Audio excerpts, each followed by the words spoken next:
For the next 3 days, I'm going to be living from what I catch. We're going to be going spearfishing, exploring some crystal clear water, catching some giant crayfish, cracking a few beers along the way, and chasing these giant mud crabs. Time starts now. We are on the jet ski right now and we have the spear gun. We're about to hop in the water and see if we can get food for day one. But stick around, guys, because the next 2 days are going to be absolutely epic. We're going to be hunting some of the most insane seafood. We've got a really nice bommy just sitting right here, guys. So what I'm doing is I'm just gearing up. We'll get everything ready. We'll get straight in the drink and see if we can start shooting our first fish for day number one.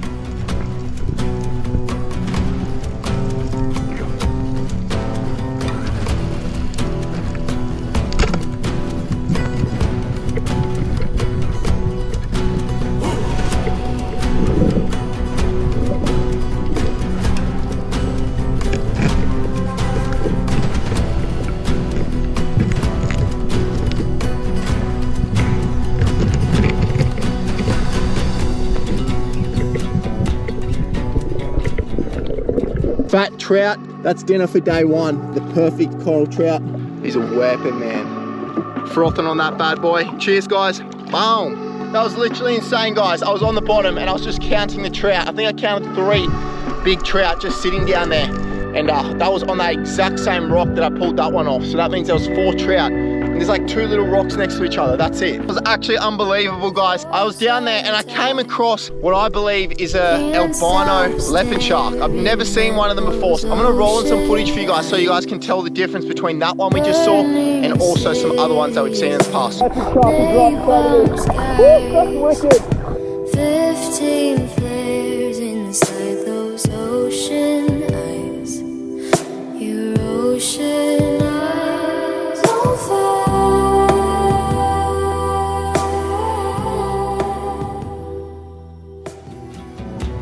That was so sick, guys. I literally was just checking out some new ground. I just had my mask on and I didn't even have my gun or anything. I just spotted a flatty on the bottom. Look at the head on it. Looks like a cartoon character or something like that.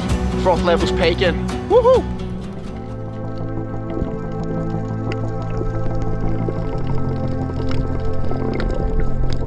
Did you guys freaking see that sea cucumber down there? I literally grabbed it and gave it like a little bit of a squeeze. It just didn't look right, did it?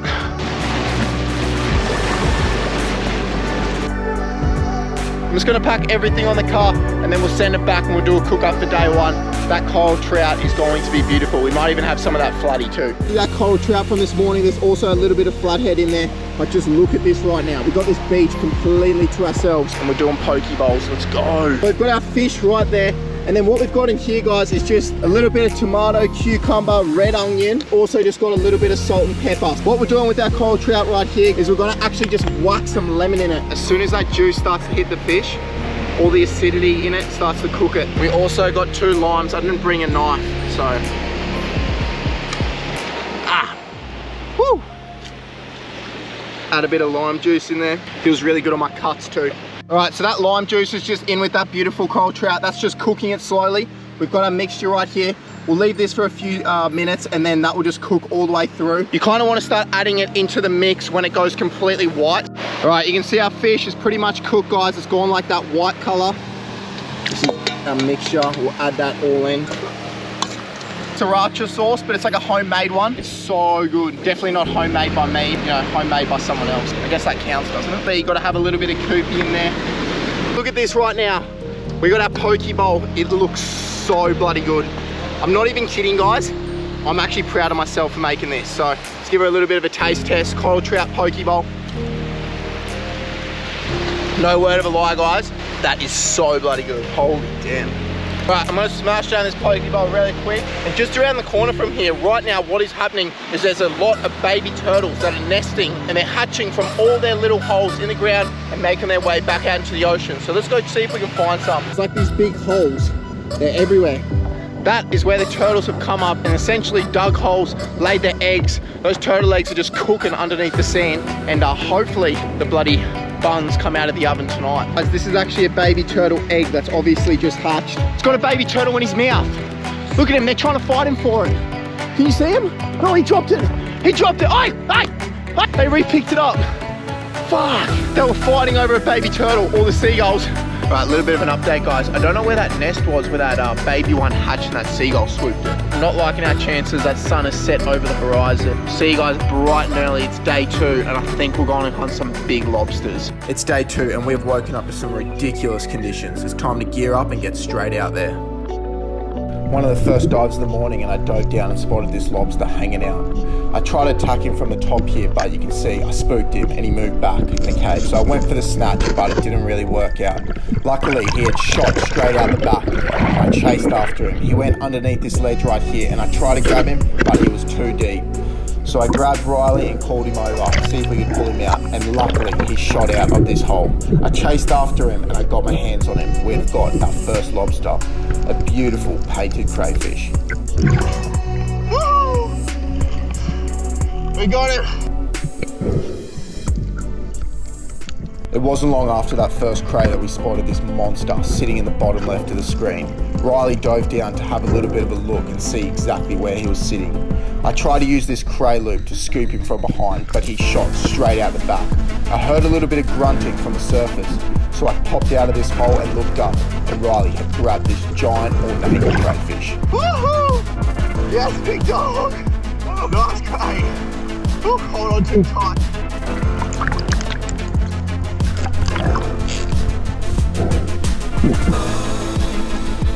This was Riley's first crayfish and we were absolutely frothy. Dinner is sorted. We ended up with these 2 beautiful crays. So we got the ornate crayfish right there, the painted crayfish. You may be able to tell a little bit of a difference, but this is dinner. Woo. All right, guys, we're back down on the beach. That was an absolute epic dive. Me and Riley, we both ended up with a cray each, so that's exactly what we're doing. We're keeping it simple, no messing around. We're not here to buddy put shoes on caterpillars. We're doing the cray straight on the Weber on the beach right here. I'm gonna get straight to cleaning this thing and show you how it's done. Let's go. All right, guys, we've got this giant of a cray right here. This is actually like a pretty nice size ornate.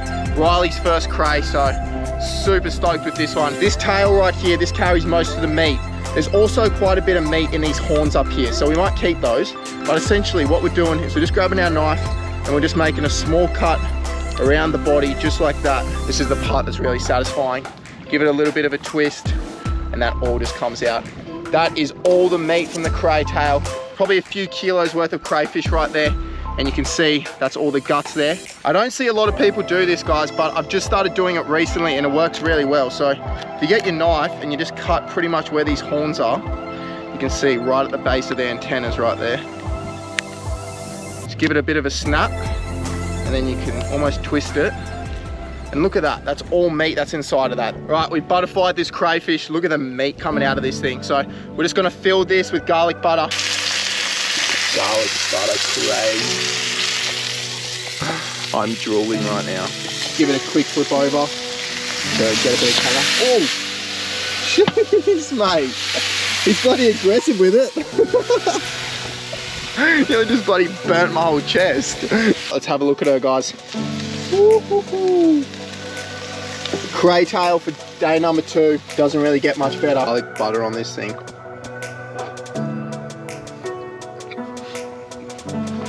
I'm actually going to give that a 10 out of 10. Not even joking. So good. Going to be full bellies tonight, but tomorrow morning is day 3 and it's the last day of the challenge. So we need to head out, catch something for tomorrow night. We'll wrap this thing up. Let's do it, guys. Cheers to day 2, giant lobsters. Life's pretty good right now. I'm going to show you guys something that's super unique to my channel. Something original that I've come up with. This is what we call cray gun. So these crays, they've got massive horns on them. So what you do is pretty much crack it into your beer, crack your beer, and then you shotgun it. It's like a ray gun of cod, except we call this one a cray gun. Cheers, guys. Woo-hoo. Woo! First cray gun on the channel. Cheers, guys. Woohoo! It is day 3 right now, and we are out on the mud flats right now. We've got the spear in hand. Plan of attack is to get anything. We just need food. But if we could get a mud crab today, guys, that would wrap this up and it would just make the video so sick. Enlisted a little bit of help today, guys. This is supposed to be a solo mission. So Jimbo, he's not gonna help me at all. He's just out here for safety and also to bloody, I guess, pump me up, guys. So I can tackle one of these monsters. Today it's getting up to 44 degrees. So there's a lot of things that can kill us out here. Sun, stonefish, stingrays, Who bloody knows what's gonna happen out here? Lucky we have full bellies, guys, from that big lobster from last night. Something is murdering these huge crabs. I reckon you just got a bit. Are you kidding me? Yeah, that hasn't been eaten, has it? It hasn't even been cracked. Dude, I was putting my hand down there, bro, and that was down there. That is one of the biggest crab claws I've ever seen in my life. Look at that. He would have been a goodie. If there's any crab that beat that one up, I don't want to see him. He can enjoy his day. That thing will literally be Godzilla of a crab going in here bare hand. Why not? I'll feel the back of him. Oh, there he is. Oh my goodness.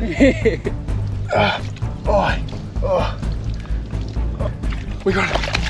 Woo. Oh, I'm shaking. Man, it does not get old pulling these things out bare hands. Guys, that's not really a proper mud crab, I don't reckon, so you can find a bigger one than that. We'll let this guy go. We'll put him straight back where he came from. He can make a lot more babies. All right, let's put him back. He'll go straight back down. We're in the zone right now, guys. We need to find a big dog. We know they're here. All right, guys, Jimbo's actually a marine biologist, so I'm gonna pass the camera over to you guys. He's gonna spit out some really sick facts about these mud crabs, so take it away, Jimbo. Okay, guys, so these mud crabs out here, they actually mate for a few weeks at a time. So the male will find a female, he'll grab a hold of her and hang out for a week or two until she molts. And only after she molts, around the moon phases, he'll actually be able to breed with her. And then she's really vulnerable after she molts. She stays soft for a few days. So he hangs onto her for another week or two after that, until she hardens up. Then she's free to go after she's been bred with, and then she'll go have her babies. That's why it's really important to not break up a mating pair of crabs if you see them. Might stuff it all up, takes a long time. Pole pretty much went down and then just shot straight across to the left. So going in bare hands. Jimbo reckons there's a bloody crab in there. He felt it with a spear, eh? Definitely a crab in there.